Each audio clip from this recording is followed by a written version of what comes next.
আসসালামু আলাইকুম। ফারুক ভাই কেমন আছেন? ইনশাআল্লাহ।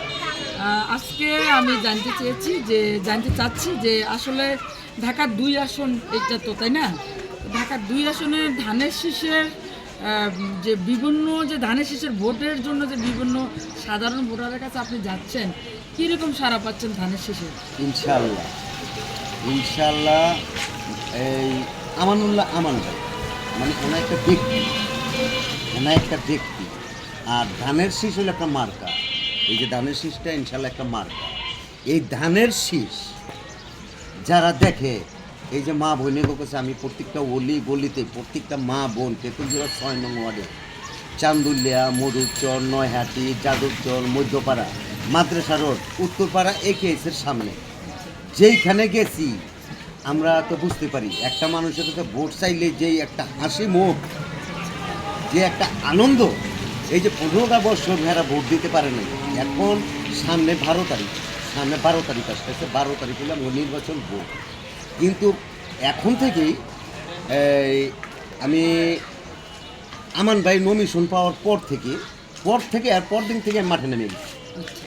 যেই ঘরে যাই, যেই একটা হাসি মুখ, এই যে ছোটো ভাই বোন, আত্মীয় স্বজন, পাড়াপড়শি এবং ময়মুরব্বীরা যে একটা হাসি মুখে কথা বলে, ইনশাআল্লাহ আমরা ১২ তারিখে ইনশাআল্লাহ আমরা ধানের শীষে ভোট দিব।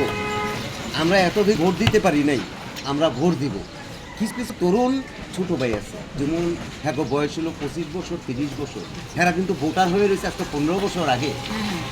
১৫ বছর আগে ভোটার হয়ে রয়েছে, কিন্তু হেরা তো ১৫ বছর ভোট দিতে পারে নাই। তো হেরা আমগরে প্রশ্ন করে বলে, ভাই ভোটটা আমরা কীভাবে দিব, ভোটটা আমরা কীভাবে দেবো? তারপরে একটা কাগজ নিয়ে তারপরে আমরা দেখাই দেয়, বলে ভোটটা এইভাবে ইনশাল্লাহ দিবেন, দিলে নষ্ট হবে না। তো ইনশাল্লাহ আমান ভাইয়ের যেই সারা আমরা কেরানীগঞ্জ ২ আসন তেঁতুলজোড়া ইউনিয়ন এবং ৬ নং ওয়ার্ডের থেকে যেই সারা পাইতেছি, ইনশাল্লাহ বিপুল ভোটে, মানে এই তেঁতুলজোড়া ইউনিয়ন সবচেয়ে বেশি ভোট, বিপুল ভোট বেশি ইনশাল্লাহ।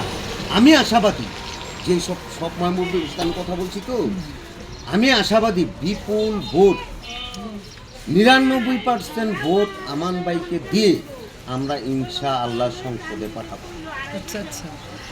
এই যে সাধারণ ভোটাররা অনেক কিছু কিন্তু আপনাদের কাছে প্রত্যাশা করতে আছে যে যদি ঢাকা ২ আসনের আমানুল্লাহ ভাই যদি আসে, তাহলে আমাদের জন্য কি করবেন, বা আপনার কাছে হয়তো বা কোনো ভোটাররা অবশ্যই বলে, হ্যাঁ, তো আপনি কি আশ্বাস দিচ্ছেন? আমি বলি, আমান ভাই এরকম একটা ব্যক্তি,